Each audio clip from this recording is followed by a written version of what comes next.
आज की इस क्लास में जानेंगे प्राविवरण तथा स्थानापन्न प्राविवरण में अंतर, difference between prospectus and statement in lieu of prospectus.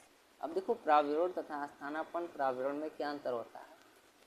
तो प्राविवरण की मीनिंग की बात करते हैं या अर्थ की बात करते हैं तो कंपनी के अंशों व ऋणपत्रों को खरीदने के लिए जिस प्रलेख द्वारा जनता को आमंत्रित किया जाता है प्राविवरण कहलाता है। ठीक है, मतलब कंपनी के जो भी अंश होते हैं, शेयर होते हैं या डिवेंचर होते हैं जिसे ऋणपत्र बोलते हैं, उनको खरीदने के लिए जनता को जिस प्रलेख के द्वारा मतलब जिस डॉक्यूमेंट के द्वारा जो है जनता को इनवाइट किया जाता है, आमंत्रित किया जाता है, ठीक है, वो क्या कहलाता है, प्रॉस्पेक्टस कहलाता है या प्राविवरण कहलाता है।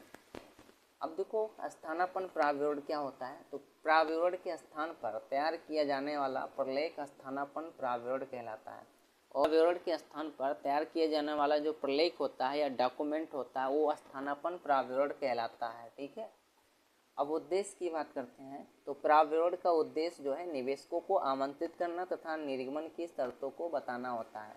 प्रॉस्पेक्टस का मेन उद्देश्य क्या होता है कि जो भी निवेशक होते हैं, ठीक है, उनको आमंत्रित करना, इनवाइट करना तथा निर्गमन की जो भी शर्तें होती हैं, जो भी कंडीशन होती है, उसको जो है निवेशक को बताना होता है।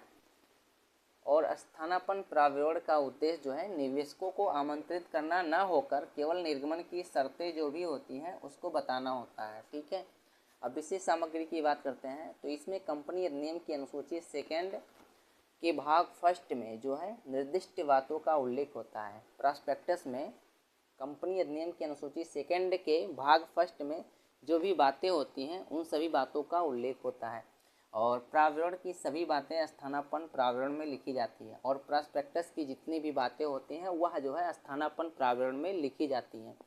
फाइलिंग की बात करते हैं तो प्राविवरण जो है जनता को निर्गमन से पहले रजिस्ट्रार के पास फाइल करना होता है। प्रॉस्पेक्टस जो होता है या प्राविवरण जो होता है वह जो है जनता को निर्गमन करने से पहले या इशू करने से पहले रजिस्ट्रार के यहाँ फाइल करना होता है या रजिस्ट्रार के पास जमा करना होता है और यह जो है अंश निर्गमन से 3 दिन पूर्व जो है रजिस्ट्रार के यहाँ फाइल करना होता है। और अब न्यूनतम अभिधान की बात करते हैं तो प्राविवरण में न्यूनतम अभिधान को दर्शाना आवश्यक होता है। मतलब प्रॉस्पेक्टस में जो भी मिनिमम सब्सक्रिप्शन होती है उसको दर्शाना आवश्यक होता है और इसमें न्यूनतम अभिधान को दर्शाना आवश्यक नहीं होता और स्थानापन्न प्राविवरण में न्यूनतम अभिधान मिनिमम सब्सक्रिप्शन को दर्शाना आवश्यक नहीं होता है। कारण की बात करते हैं तो यह एक वैधानिक दस्तावेज होता है। मतलब प्राविवरण या प्रॉस्पेक्टस जो है एक लीगल डॉक्यूमेंट होता है जो कंपनी द्वारा अपने अंशों एवं ऋणपत्रों को क्रय करने हेतु जनता को निर्गमित करने के लिए आमंत्रित किया जाता है।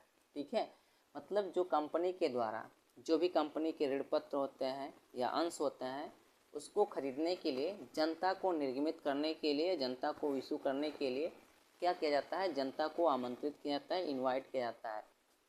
यह एक प्रलेख होता है और स्थानापन्न प्राविवरण जो है केवल एक डॉक्यूमेंट होता है जो तब निर्गमित किया जाता है जब कंपनी अपने अंशों व ऋणपत्रों को समान जनता में निर्गमित नहीं करती है। और स्थानापन्न प्राविवरण जो है तब निर्गमित किया जाता है जब कंपनी जो है अपने अंशों व ऋणपत्रों को समान जनता में निर्गमित नहीं करती है। ठीक है, तो उस कंडीशन में इसे इशू करते हैं। कंपनी जो है समान जनता से कोष एकत्रित करने हेतु प्राविवरण जो है निर्गमित करती है।